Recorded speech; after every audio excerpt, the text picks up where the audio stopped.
Bonjour, vous êtes sur le site Al-Awraq. On continue à diffuser les vidéos relatives à la présentation du livre.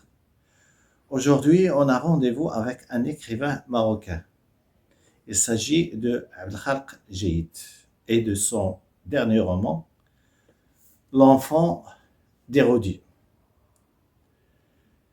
L'enfant d'Hérodi rime avec Héroda, ce qui veut dire beau aux langues amazighes.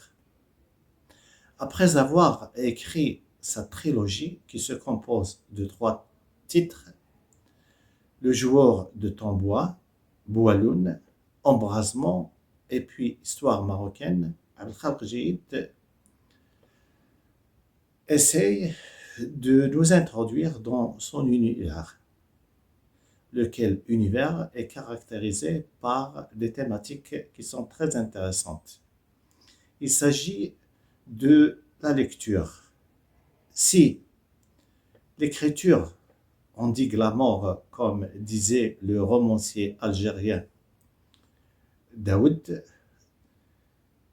la lecture dans L'enfant d'Hérodi appelle la solitude. Mais quelle solitude?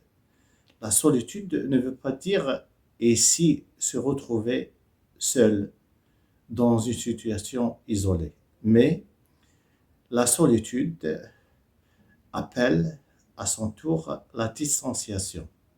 La distanciation par rapport à la doxa, amener lit pour découvrir d'autres univers et se faire un chemin dans un avenir, lequel avenir serait de dépasser cette situation de marginalisation. C'est pour cela que ce roman a un certain aspect, je dirais, autobiographique qui reflète en quelque sorte le cheminement de l'auteur lui-même.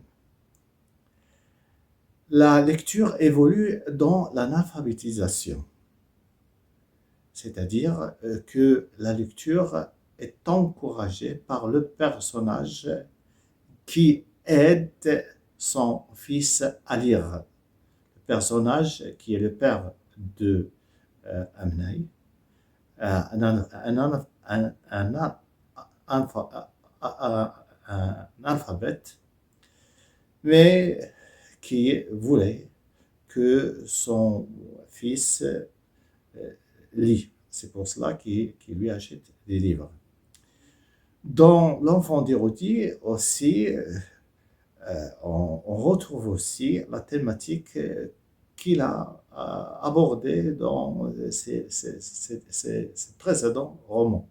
Il s'agit de la situation de la femme rurale, la femme analphabète et la femme qui subit non seulement l'analphabétisation, mais aussi cette lourdeur de la société et qui la prive de ses droits.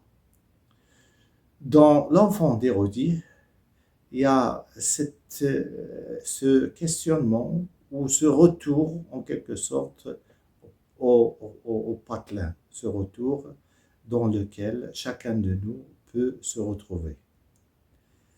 Lisez L'enfant d'Hérodi, lisez, la lecture éclot la subjectivité et la créativité. Merci.